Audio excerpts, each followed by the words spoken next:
मुंबई गोवा महामार्गावरती अवजड वाहनांना बंदी आहे। मध्यरात्री 12 पासून ही बंदी आहे।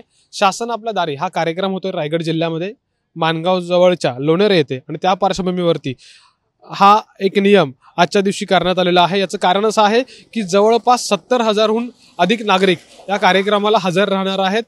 मुख्यमंत्री आणि 2 उपमुख्यमंत्री यांची उपस्थिती असणार आहे। अधिकारी वर्ग या ठिकाणी मोठा असणार आहे। शिवाय इतर काही मंत्री देखील असणार आहेत आणि त्यावेळेला कोणत्याही प्रकारे मुंबई गोवा महामार्गावरती वाहतूक कोंडी होऊ नये यासाठी हा खबरदारीचा उपाय आहे। सध्या महाड जवळ मुंबई गोवा हायवेवरती जी गोव्याकडून अवजड वाहतूक सुरू आहे मुंबईकडे जाणारी ती सध्या महाड जवळ थांबवण्यात आलेली आहे। आणि हे जे चित्र आता आपण बघितलं तर महाड जवळ हे अवजड वाहतूक करणारे ट्रक जे आहेत त्यांना थांबवलं जात आहे। अर्थात पर्यायी वाहतूक व्यवस्था केली जाईल। अगदी महाडपासूनच पुढे एक टोळ फाटा आहे, तिथून ही पर्यायी वाहतूक केली जाईल आणि त्यानंतर टप्प्याटप्प्याने हे ट्रक्स किंवा अवजड वाहतूक जी आहे ती त्या मार्गे सुरू राहील। पण तोपर्यंत काही वेळासाठी हे ट्रक्स सध्या इथे थांबवले जात आहेत। कॅमेरामॅन महबूब शेखसह अमोल मोरे, एबीपी माझा, महाड, रायगड।